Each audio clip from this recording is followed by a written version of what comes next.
Hello, you're watching Armando Hasurungan, biology and medicine videos. Please make sure to subscribe, join the forum and group. For the latest videos, visit Facebook Armando Hasurungan, like, ask questions, answer questions, and please post some of your artworks if you have any. So today's video is we're going to talk about the anatomy of the brain, and it's just going to be a brief introduction and an overview, starting from the lateral view of the brain. And here we will look at the four major lobes in the brain. And the first one, which is the frontal lobe, which is at the front of the brain, in our forehead. And this lobe is important for movement, coordination, and information.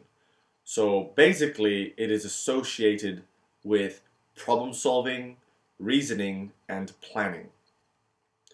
And right behind the frontal lobe, on the top of our heads, if we drill a hole, is the parietal lobe.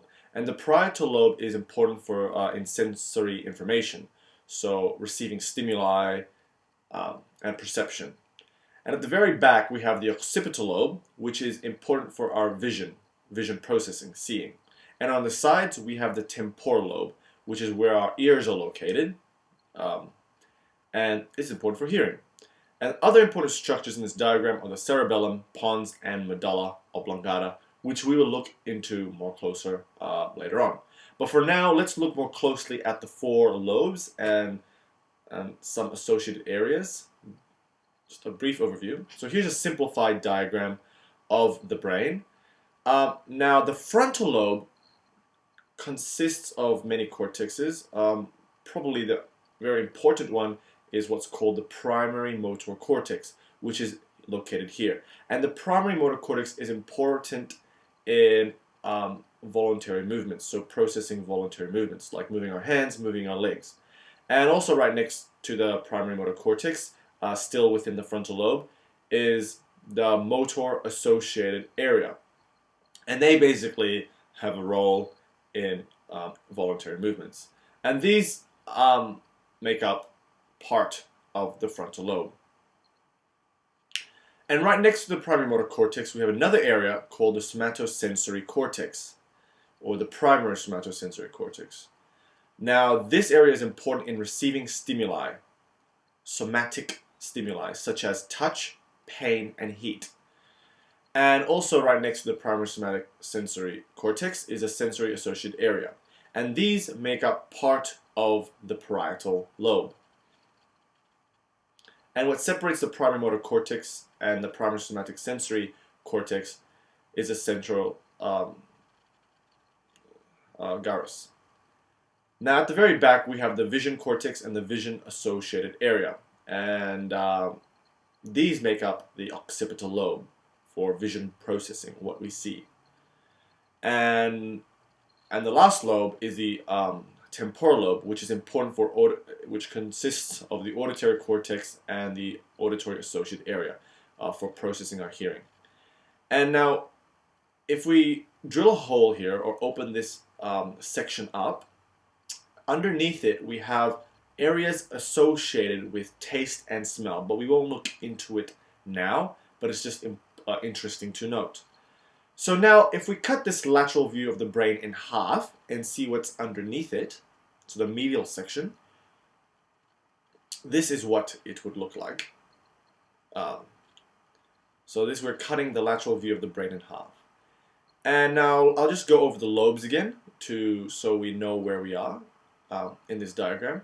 So we have the frontal lobe here, and around here is the right temporal lobe, because we just removed the left temporal lobe. So here's the right temporal lobe, important in our hearing. Behind the frontal lobe is the parietal lobe, and at the very back of our brain is the occipital lobe. Now, the cerebellum, which I just mentioned previously, is actually important in movement, balance, coordination, so we don't fall down, basically. And then we have the pons and medulla oblongata, which I will discuss later on. But what's important to know in this diagram is that there is a thalamus, and we'll just look into that more closer later on. And also the corpus callosum, which connects the two hemispheres, because there's two hemispheres in our brain. So if we have a closer look at this diagram, where the thalamus and corpus callosum is, we'll just go over some important structures. And this bit of the brain can be referred to as a diencephalon, which is important in regulating homeostatic conditions and keeping our body in equilibrium. Now, the corpus callosum, as I just mentioned, connects the two hemispheres together, and there's two hemispheres in our brain. The thalamus, which is located that round circle, it's important in the interaction. It's an interaction center and relay station for somatic and sensory information. So basically, when we feel something, stimulation travels through our thalamus before going to the cortexes. And also when we want to move, information goes through the thalamus before going to our hands. Now, right next to the thalamus is what's referred to as a pineal gland or epithalamus, and it secretes a hormone called melatonin. Above the thalamus, which actually wraps around the thalamus, is the fornix, and it's important in the limbic system. And around this area is also the hypothalamus, which is a major endocrine gland. And also underneath the thalamus, these two lobes, we have the anterior pituitary gland and the posterior pituitary gland. Now, it's also a major endocrine gland. And hypothalamus and these pituitary glands are important in keeping our body in equilibrium, keeping homeostatic conditions. So let's go back to this big diagram, and we'll look more closer we'll have a closer look at the brainstem, where the pons and the medulla oblongata is. And the brainstem works as a relay station, receiving information from the rest of the body and sending out information to the spinal cord. And it also contains cranial nerves, which I'll make a video on next. But essentially, this is what the brainstem looks like. So it connects the brain, the actual brain, to the spinal cord and to the peripheral system. So starting from the very top, we have the thalamus. And as mentioned, the thalamus here is a relay station for sensory and motor information. So when we send out voluntary movement and receive stimulation, etc., it travels through the thalamus before going to the associated areas for processing, you can say.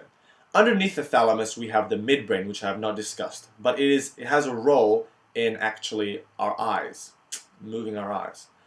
And right underneath the pons is a medulla oblongata, and the medulla oblongata you will hear a lot if you study anatomy and physiology, and it's a control of involuntary movements, but it has also other roles.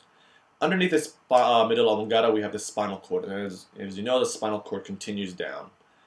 And these protrusions here are the cranial nerves, and there are 12 cranial nerves. We have 12 cranial nerves, and I'll make a video about them later on.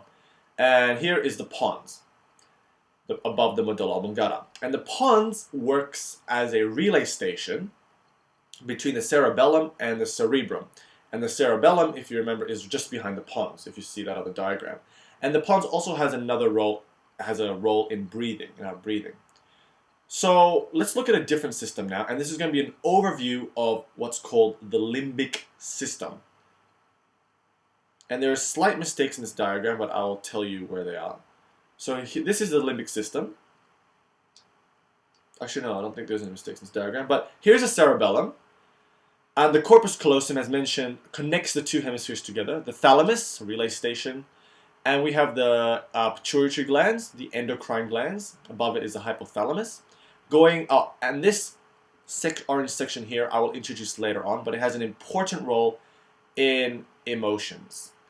The lobes, we have the frontal lobe, the parietal lobe, and the occipital lobe. Now this orange sketch I just drew is what's called the cingulate gyrus. And this red line I'm drawing now is actually the fornix. And it connects to the hippocampus, which is important for short-term memory. And another important structure, which is part of this fornix structure, you can say, which I'm drawing in blue now, is the amygdala. And the amygdala is important in emotion. So this red outline represents, I'll just say, the fornix, and it's important part of the limbic system. So let's have a different view of this limbic system. And the limbic system, I will just say, is important in short-term memory, emotions, and behavior.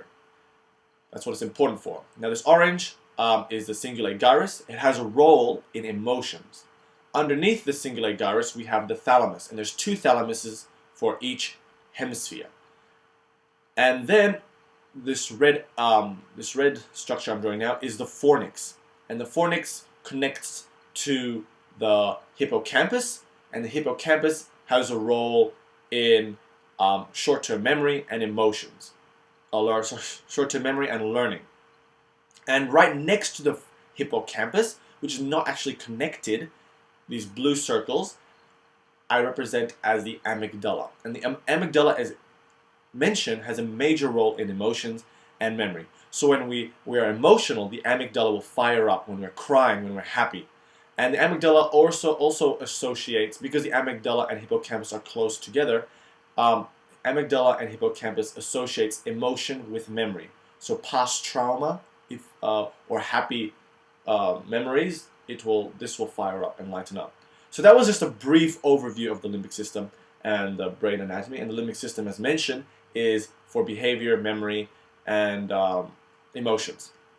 Next videos, I will look more closer at each system and the cortex and more deeply into the anatomy of the brain. But for the actual next video about the neurology, I will look into the cranial nerves. So yeah, please like, comment, and give feedback, please. Thank you.